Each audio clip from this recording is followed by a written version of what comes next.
I'm Joseph. And I'm Nick. This is Fish Jelly. Mhm. How are you? Tired and yeah. How about you? Blessed and highly favored. We're on Zoom because you're in Venice, like It halfway mark. Yep, the we just passed the halfway. Mhm. We'll talk about what's been going on at the end. But to start, I wanted to say, or talk about, I like to watch Club Shay Shay, and I do Mhm. like Shannon Sharp. His most recent guest was Tyrese Gibson, Okay. and I think that was one of the more annoying ones. It kind of makes me think like how Drag Race, as the seasons go by, the contestants realize that it's their opportunity to, optimize the exposure, come up with catchphrases. Like it just feels much more produced as every season goes by.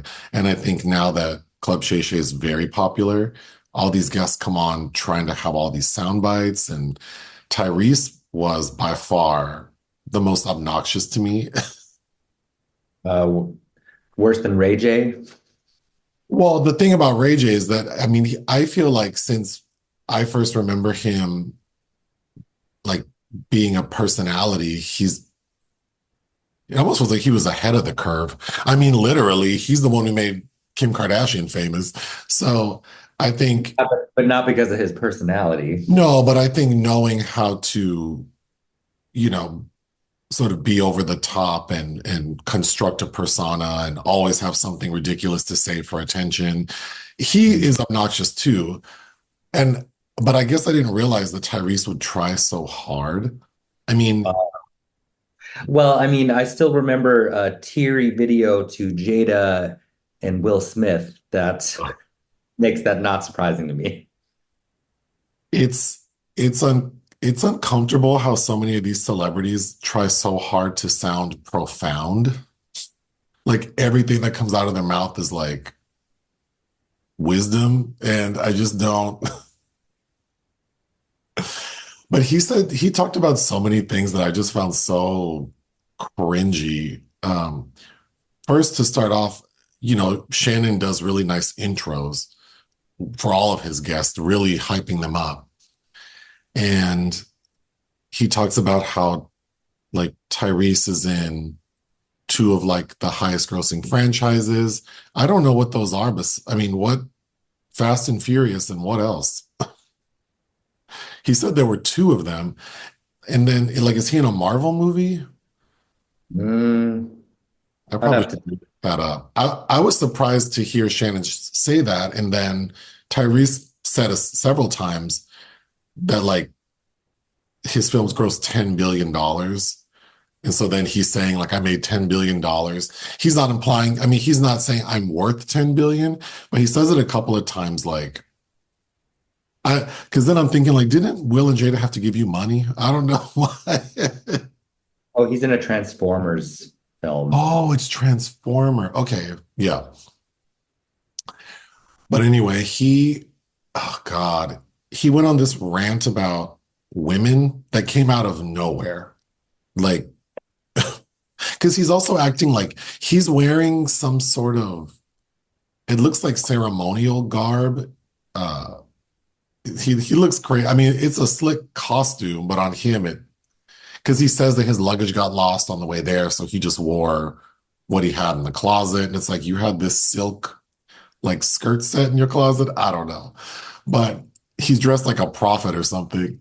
Anyway, he's in one corner talking a lot about religion and about God and how everything, God is the root and that he's blessed and highly favored.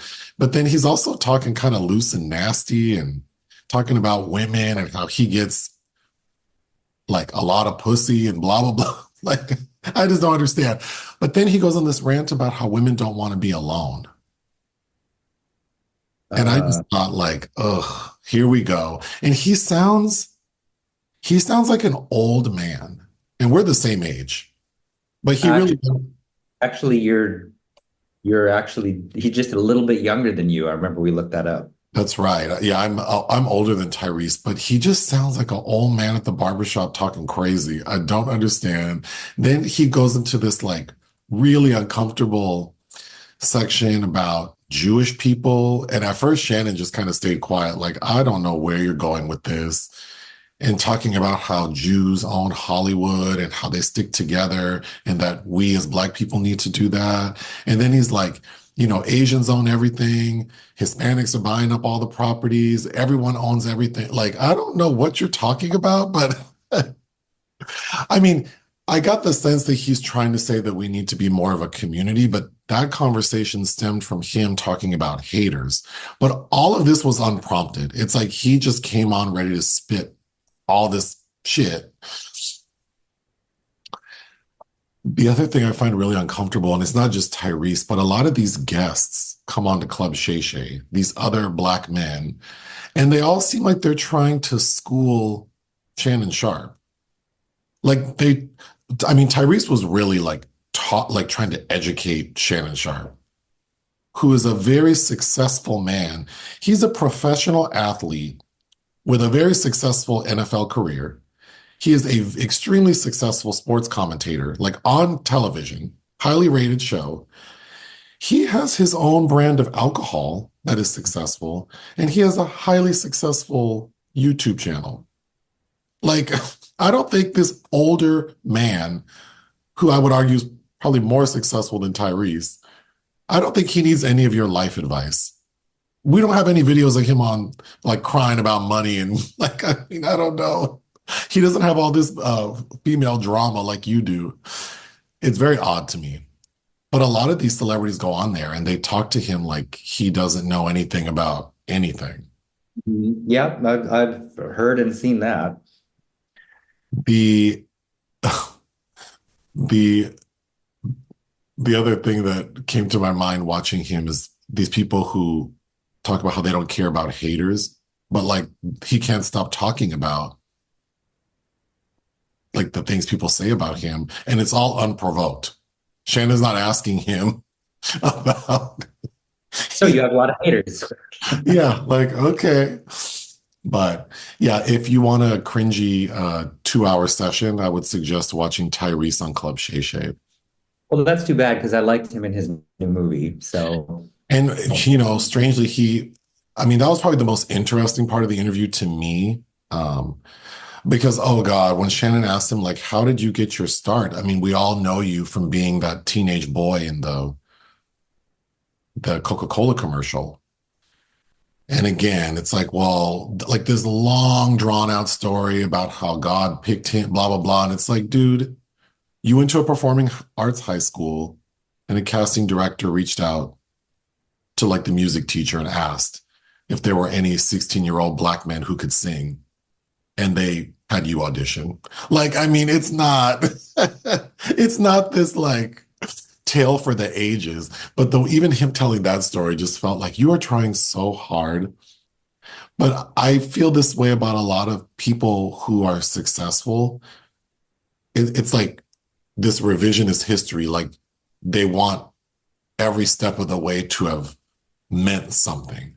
When it's just like you had a talent and an opportunity, which, Oprah says is luck. So, I mean, he was prepared to take that opportunity, and I'm happy that he has a nice career. But yeah, listening to him was kind of insufferable. But moving on to things that are insufferable, the Speak No Evil trailer. uh-huh. If I have to see that thing, I don't know that I've been this annoyed. I don't understand the marketing team's like efforts to have this trailer play for what feels like an entire year. And it basically tells you exactly what the movie's about. Well, that and it is a remake, but of an international production. But yeah, it's not a very. It's I've seen it several times myself against my need to do so, and yeah, it's pretty clear what's happening in that film. But you're in luck because you'll be in Toronto during the press screening. So Uh, maybe. Isn't it ironic that a film that like the trailer I've seen 100 times I won't actually be watching. Yeah, because it's screening the night I get back. Although I listened to a podcast about the original, which is a Danish film. Yeah, I believe so. Yeah. So yeah, I mean, if it stays true to that movie, then I already know the story, and it's very obvious watching the trailer what the story is. So I have zero desire to talk about that movie. Rather just rewatch Michael Haneke's Funny Games, either version. But there we are. Moving on to the restaurant section, we went to the farmers market at the Grove. There's a Mexican restaurant like right as you're walking from the Grove into the farmers market, which for people who don't know, it's all the same area. But I feel like it's confusing to people because they think it's two different spaces, and the parking situation can be tricky because while it's all in the same space, there's a parking lot that's only for the farmers market, like meaning you can only get validation for that, and then one for the Grove. When I was in beauty school, I worked at a restaurant in like at the border between the farmers market and the Grove, and that was a hourly headache that people would argue that they parked in the Grove, which technically that parking lot is a little closer to the restaurant than the farmers market one, but we couldn't validate. Anyway, there's a Mexican restaurant that's been there, I mean, since we moved here, right? It's been there forever. Or was it Uh, something before? I'm trying to recall which Mexican restaurant. The one we ate at called El Granjero Cantina. Oh, that. Yes. Uh-huh. Hasn't that been there forever? It has been there for a long time. I don't recall when. Something's always been there. But anyway, yeah, we've walked by it for years. El Granjero Cantina ain't shit. And I knew something in my spidey sense all these years told me don't even think about eating there. We've never even, I mean, if we've been to the Grove 300 times, have we ever even considered eating there? No, So something we knew, because we've eaten at the restaurant across from it, the Marmalade Cafe, and also not very good, but you know. and then of course we eat in the farmers market. But for some reason, we've never even thought about eating there. And I think it's probably because it reminds me of like just like a tourist trap Mexican restaurant, like Margaritaville or what's that one? Is it called Cabo Wabo or Uh-huh. whatever it's called? But yeah, this restaurant. So we were in need of dinner before a screening, and we didn't have a lot of time. So we thought, let's try this place. And you sat down first while I went to the restroom. And then you had looked at the menu, I think, before I sat down, and you just looked at me like, I don't think that this I is was like like, for let, you. let you look at these prices right now. I mean, they were ridiculous, weren't they? Yeah. It was And like then when you saw $30 for a plate of enchiladas or something. like 35, $36. And Yeah. then when you saw the plate walk by, like other people ordering, that shit looked like that food looked like the lean cuisine enchilada dinner, frozen dinner, if you were to heat it up and put it on a plate, not even a nice plate, like the cheapest white plates you could find. So I was going to get up, but then I could see that that probably wasn't the best use of our time. So we ordered a few things, but that food was so unremarkable. The happy hour menu. And then we just ordered a couple of things from the happy hour menu. You got like these two pork tacos, and that pork, Not good. Not because it was happy hour menu, it's the way it was presented to me on a garbage pail lid was yeah. was that they'd already had these things just made and ready to go of because the meat was cold. It was very yeah. Your meat looked like when there's like a catered event and they had like a big tray of carnitas, and then at the end of the night, that little bitty scoop that's left, that's all dry and half cold, that's what they put on your shit. I don't even remember what I got. And then Yeah, I we, don't. yeah, and then I ordered, and then we got like guacamole and chips because you had to pay for that. And of course, that was okay. And then we got, I think you got a beer and I got a sangria. And that shit was still over $60 for like what, Yeah. you know what? I know what that food reminded me of. The salad bar at Sizzler. Didn't it? Didn't that meat you got feel like that damn chicken at the Sizzler salad bar? Well, if I got it at Sizzler, at least it'd be warm. Right. And then you can have some soft serve ice cream And take my Malibu chicken home. Thank and you. then take your Malibu chicken home. Since I'm drinking Starbucks, I also wanted to say that Starbucks continues to get more chaotic as the days pass. Because you know, I go like 3 times a week because I usually go, I have my routine of like I'll make a loop because there's a Starbucks I like that has really nice parking, so it's easy. And then it's like a loop to our PO box, and then I loop back and go to the gym. So it's a really nice sequence. And like the last 3 times I've been there in the past week, there was a smash and grab situation. I mean, the smash part, they didn't break a window, but like a group of people ran in and literally like they had bags ready and they just took like a bunch of the stuff on display, like the Starbucks? at Starbucks, like all the what do you like the reusable mugs with the straws and like the reusable coffee containers, whatever, like coffee grounds, like pounds of coffee that were on this. They just took all of that. Olive oil, you know, they still have all that olive oil no one wanted on display.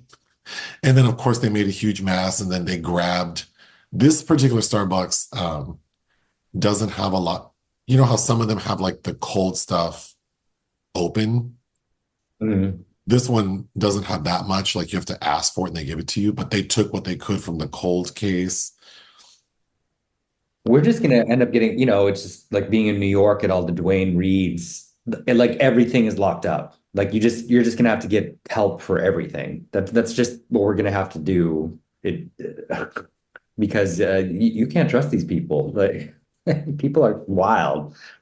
It's really, I mean, it's really disturbing. Like, because there's another one I like to go to, and I've noticed that they turn them, like, the music is really, really loud.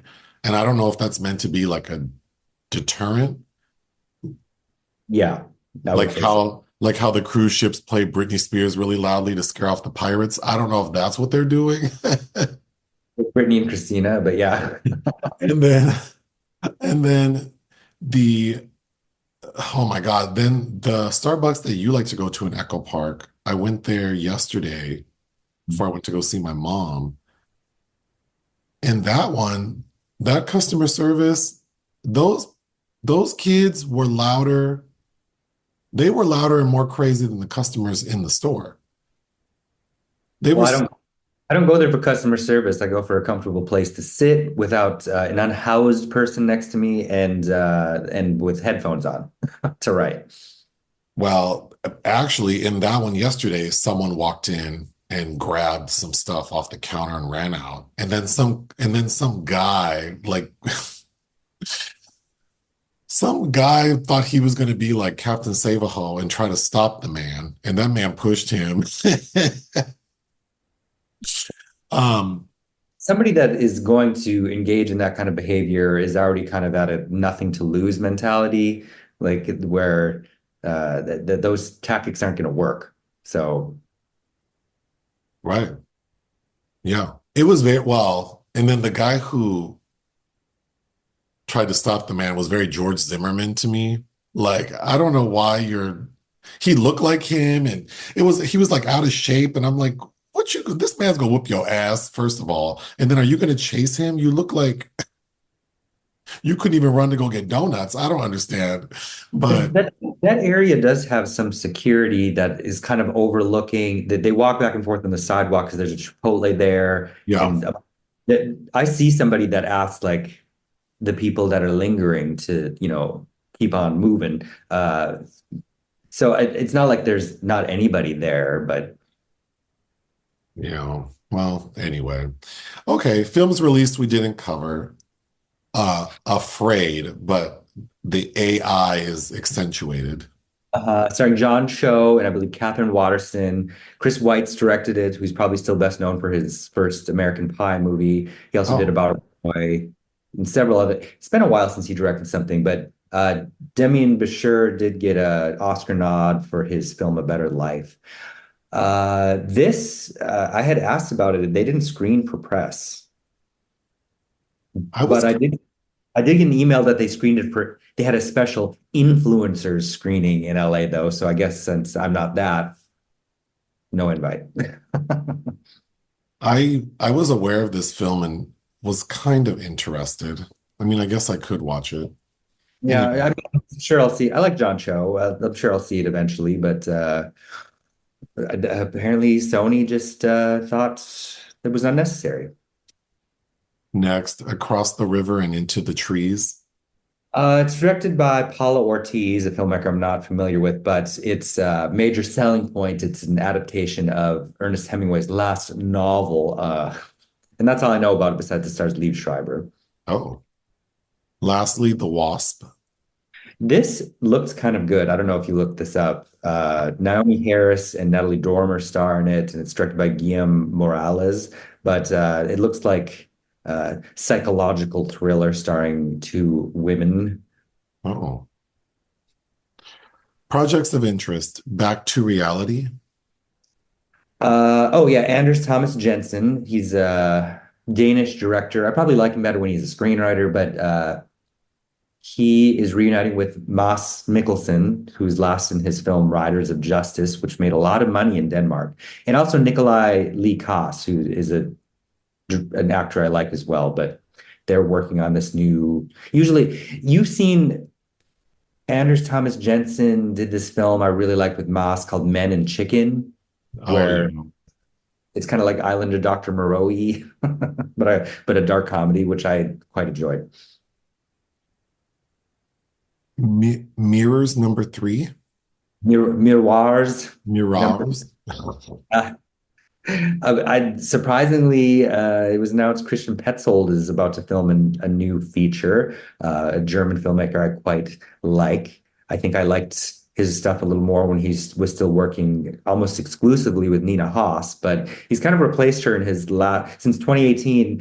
Paula Beer has been in all his films, but I just know that it's about Paula plays a woman who gets in a car accident, which kills her boyfriend and falls in with a strange family. Okay, on Patreon this week. Oh, there was one more on there you neglected, but it's a new film by Nicholas Winding Refn, who hasn't had a feature since The Neon Demon. And I think he's a filmmaker that's kind of fell off for me, but his latest unnamed project that's I think set in Tokyo, he described as it's going to have a lot of glitter and a lot of sex and violence. Oh, I saw that. I thought that was a description from Mirrors number three. It's my mantra. Uh-huh. On Patreon, I made a review for Demon House, the 2018 documentary that's about the LaToya Amon's house. Oh, mhm. So there's some guy named Zach Baggins who I guess is popular for a show called Ghost Adventures. He bought that house and then made this bullshit ass documentary about it. It's terrible. But I know people are going to be mad because the reason I watched it is we received several comments and messages about how horrifying the documentary is. And then there's even a quote from Dread Central saying that it's the single most compelling documentaries on the existence of the supernatural. And I mean, if that documentary is the single most compelling, then all that tells me is that the shit is not real because Well, whatever. all that tells me is you were born in 2003, maybe. I like, oh, Uh, well, I mean, because they're marketing the Amon's case as like the most documented case of like possession or whatever. But then Sure. it's like, but there isn't that. I mean, I don't know. I've already talked about it for 35 minutes on Patreon, but it's remarkable to me because even I received comments like basically saying like that it is real, like demons and which if that's what people believe in, I mean, I'm not going to argue what people think they felt and saw, but okay. Okay. Well, I don't believe in that.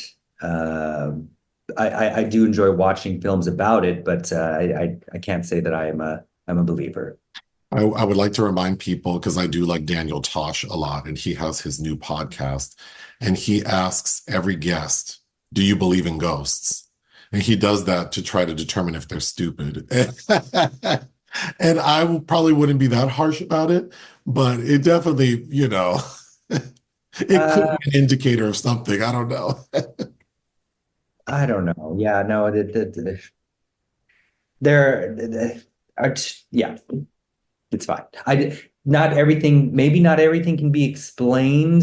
Maybe we don't have all the facts sometimes, but I don't think it was a ghost. I don't. I will say, like, if you ask me, do I believe in ghosts, yes or no? The answer would be no. But then I would engage you in like, well, define like a spirit or a ghost or I I think that the mind is very powerful and memories and the way they work and the way synapses and neurons work. There are a lot of things that seem unexplainable, but when we think, there's probably like a scientific reason for why something happened, combined with the fact that our minds can play tricks on us. Uh, you know, that would be my answer to a lot of things that people feel are, supernatural. But and also with billions of people on the planet and having access to recording devices for decades now, why don't we have like more solid proof of supernatural things happening? Why are there so few like there are cameras everywhere and then we don't even have like authenticated happenings? Well, the same can be said about, uh, I don't believe it's a slippery slope, but the same can be said about religious fervor as well. But Anyway, all I know is I ain't afraid of no ghosts. Okay. unfortunately, there is an entry in the obituary section. Fatman Scoop died. Oh shit, I missed that. Yeah, his name is Isaac Freeman. He was only 53. He was performing in Connecticut, I think on Friday, and he collapsed on stage and died. But if people aren't super familiar with him, they've definitely heard him. You've heard Yeah, Fatman. he's Yeah. kind of like a hype man, uh, and he was popping like in the early 2000s.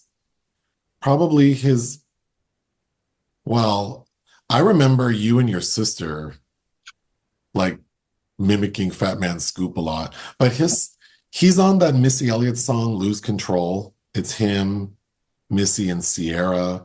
And then that Mariah Carey song, It's Like That. Didn't he have a remix of Faith Evans? Yeah, Love Like This Before. Yeah. You definitely, he says his name a lot. A la like, he's like if Little John were saying Fat Man Scoop, like it kind of accentuates like, yeah, but um, yeah, he's very recognizable to me, but that's sad. Oh, But he's young. and he was young and I'm sure well liked and but he died doing something I hope he enjoyed Yeah. or at least that people enjoyed him doing. But we can end with what's been going on in Venice. So It's how hot. It's really hot here. Oh my God. how was your flight there? Fine. I mean, this is my fourth time here, so that all seems very smooth. Get off the plane. and I had a layover in Munich, and that was delayed. And then get on a boat and take a boat ride an hour and a half to the stop that I need to get off on. What is the But boat like? the Ali Laguna that goes back and forth from the airport is nice. It just takes a while. Like you have a comfortable seat? I wouldn't say it's comfortable, especially after I've been traveling for 17 hours and have been sweaty and sleep deprived. But there's those hardback plastic chairs. But uh, you're happy once you get where you're going. And then this is the hottest it's ever been since I've been here. I was just in Switzerland, which felt like Miami to me. And yeah, it's just baking. And then I always forget that I developed that because I'm on boats all day back and forth. Because I stay in San Marco. I don't stay on the Lido where the festivities happen. So I have, like right now, I feel like I'm on the water. Like I feel like I'm Oh, moving. what do they call it? Like sea legs or something? Something like that. It probably messes with my inner cochlear equilibrium, blah, blah, blah. Yeah, But yeah. and then when you're tired, and then have that, it's an interesting experience. But it's been good other than that.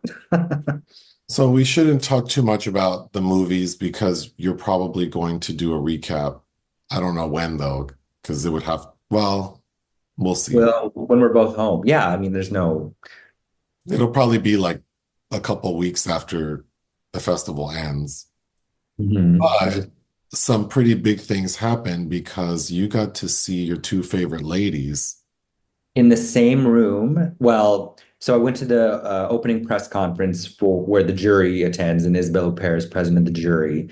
And so she was right in front of me, and with the director of the festival. And then, How like, crowded was it? well, so been a bit of contention this year because they changed the press conference room. It used to be a much bigger area, which they remodeled into another theater. And so they have ushered everybody into a very enclosed space. I want to say there's maybe room for like 60 people. There's like over 2,500 accredited press here. So there's no way to accommodate them, especially for popular press conferences like Baby Girl or Joker 2 is upcoming. And the people that really want to get in are probably gonna have to wait upwards of 2 to 3 hours if they want a space in there. So, and also most of the talent has decided not to give interviews for lots of the major, especially the major films. They're not doing so at the opening press conference, there was one irate journalist that was asking the director of the fest if there's anything that could be done because these people travel here, and that a lot of people, it's not film review or criticism, it's these interviews, these junkets that's their bread and butter. And I think a lot of people are here and not being able to work technically, which is thankfully Oh, not something I have to do or feel I have to do. But yeah, so I was in the press conference, which wasn't that heavily populated. And then I was able to stay in the same room as they ushered Sigourney Weaver in for her press conference just prior to being awarded a Golden Lion for a Lifetime Achievement Award. well, wait. How long did you have to wait to get in to see Isabel? That was only like a half-hour wait. Again, I don't think there's that much excitement for the opening press conference. That's pretty routine. And it looked Uh, like you were pretty close, but again, because it's so small. yeah. Was she speaking in English? They have headphones on because there's people speaking all kinds of languages ostensibly. So she was speaking mostly in French because that's her native tongue. And so if you wanted to understand what she was saying, you had to have the headphones on, or just listen to a news outlet in your language that would interpret all that for you afterwards. But She looked good. yeah, she looked fantastic. Did And she then did she seem like she was in good spirits? sh- she's seemed hard to read. She's inscrutable, like you can't quite tell. Hmm. I find she's either it's like she could be intensely interested or just really bored. You decide.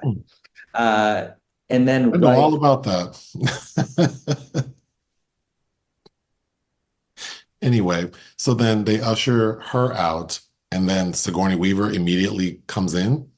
yeah, like 20 minutes afterwards, with a moderator, and it's just her and the moderator speaking, and that was quite a lovely Q&A. She got emotional like three different times, like her voice broke, and she Well, I gave some. heard her talk about Kamala Harris.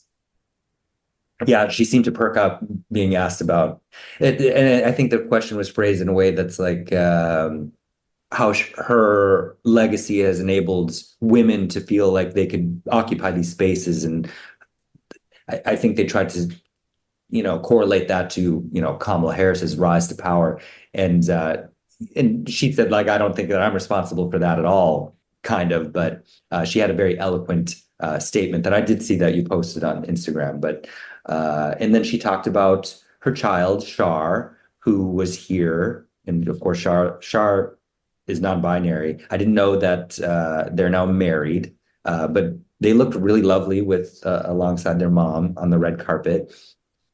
And then I'm trying to think, those are the only things that I didn't know in that segment. And then the day after, she gave a master class, which again is just a long Q&A, about an hour long.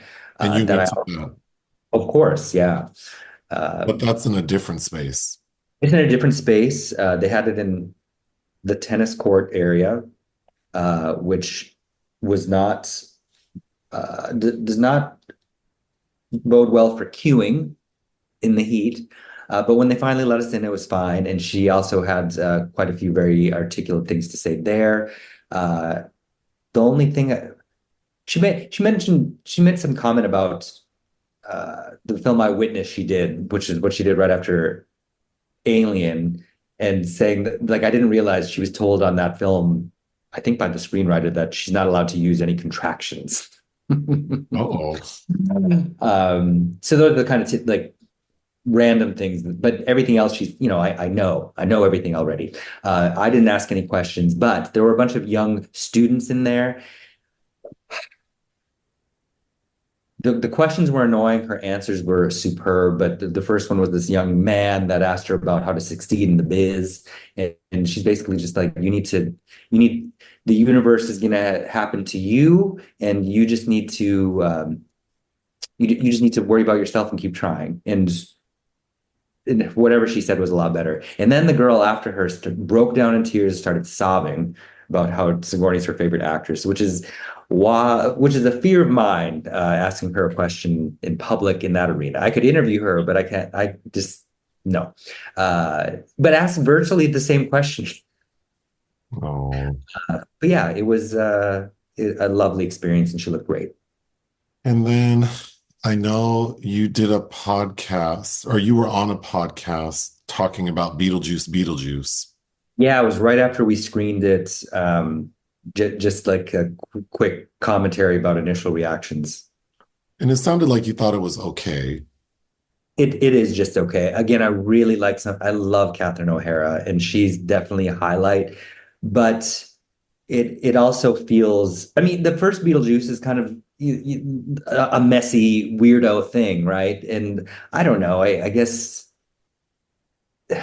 some of it just felt really inconsequential. I don't know. But Michael Keaton's fun, and I thought Ryder seems oddly vacant, and it seemed like that's a character they couldn't conceive of as an actual adult, fully formed woman. But there you have it, And then another popular film you saw was the Maria Callas movie. which has been my least favorite competition film by Oh. far. Uh, You know, I think I mean I've always liked Angelina Jolie.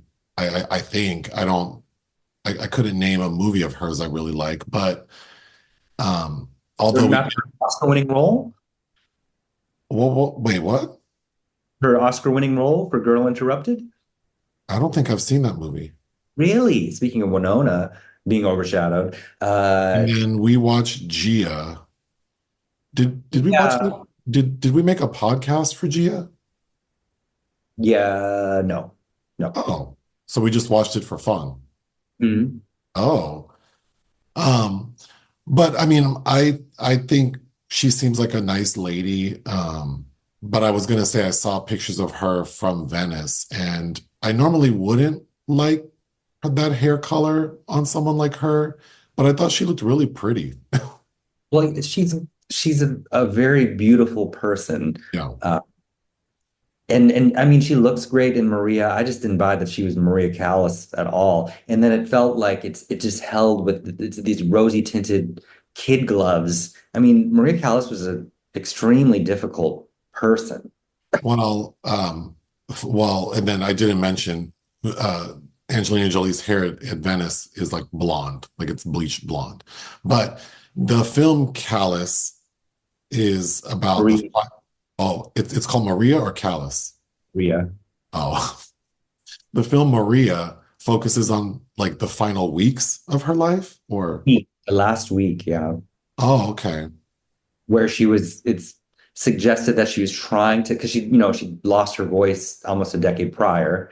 Um, and she was trying to go to some rehearsals to maybe think of having performing again. So it reminded me of kind of Michael Jackson. Like she had so many ailments and was addicted to all these medications and kind of wore herself out doing this.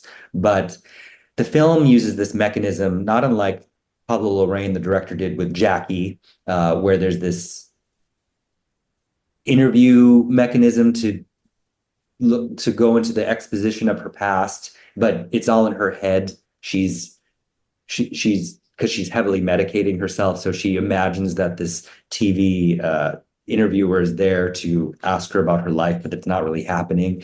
And I just found it kind of just tiresome. And she's emotionally close with the two people that work for her, but she is really fussy and makes them do these ridiculous things that I think is supposed to be bring some levity to it. And I just thought overall it was really dull. And I don't think that I don't believe for a minute that she's Maria Callas, this green-eyed beauty, that Angelina Jolie is. They also like take pains to show a flashback of her as a younger, plump woman. She also famously shed all her weight in the 50s.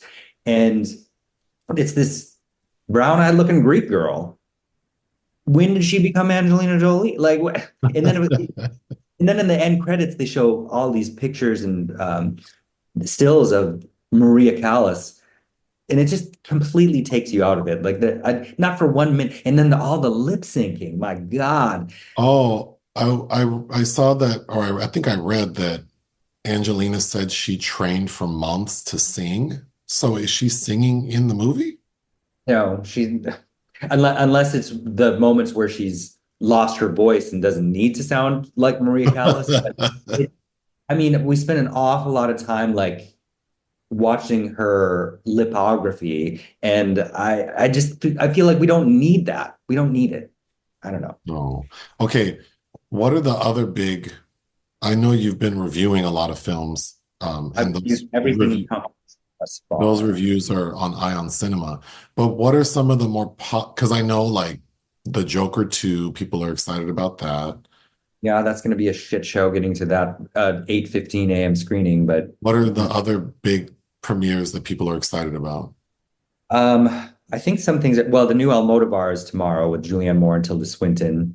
That's a big deal. I think Queer with Daniel Craig, based Oh on yeah. William S. Burroughs' memoir, directed by Luca Guadagnino. That's a really big deal.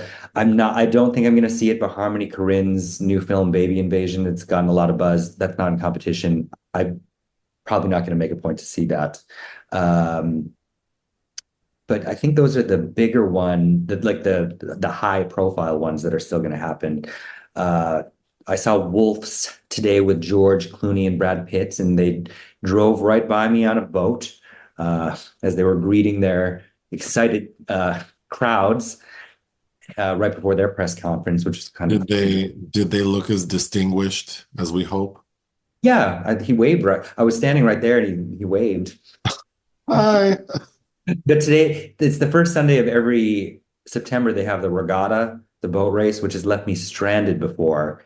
And so I was desperate to get on the last boat back before that happened. What's the movie with the girl with the artichoke hair where she waves like this? Lestrada, Who's the director? Fellini, Fellini, that's it. starring his wife.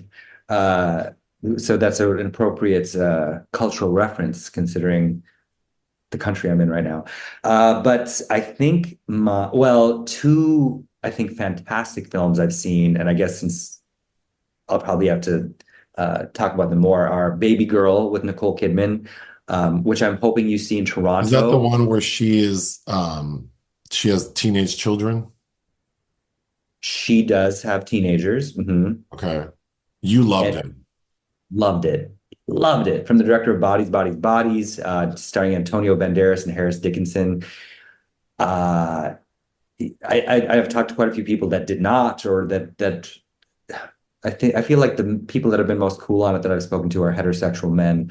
But I don't know. I just there are truths in there about married life that I think are very interesting. But I'm hoping you see that in Toronto so we can actually review it soon. Well, Because I got another reminder email about my Toronto ticket, so I need to figure out how to do that. But you need to figure out your schedule, but that is something I highly recommend. And then last night I saw the premiere of Brady Corbett's The Brutalist, and I thought that was something pretty significant and special as well. I think my review of that should be up now or is going up, and also Baby Girl was published already too. But nice. yeah, those are my front runners so far. Well, that's, I think, all we have for Venice to say. Coming up this week, the review for the front room drops. Hmm. And I don't know, maybe I should, well, I don't know. We got we have a new audio situation that I need to test out for our YouTube videos. A very helpful young man at the Guitar Center on Sunset helped me with this new technology. So I was thinking I could test it out and review like a film that released on Friday, but I don't know what that would be, except maybe like Afraid. But Do it. Get it. we'll see. I mean, I doubt I will, but I need to test the microphone. Um, but yeah, so we have the front room coming next week, and Hmm. I think that's about it. I think that's it because we'll be ships in the night for a minute, but we'll see what else, if anything else, there's an opportunity or time to do anything else. But yeah, that's about it. All right. Well, that's all we have. Ta-ta.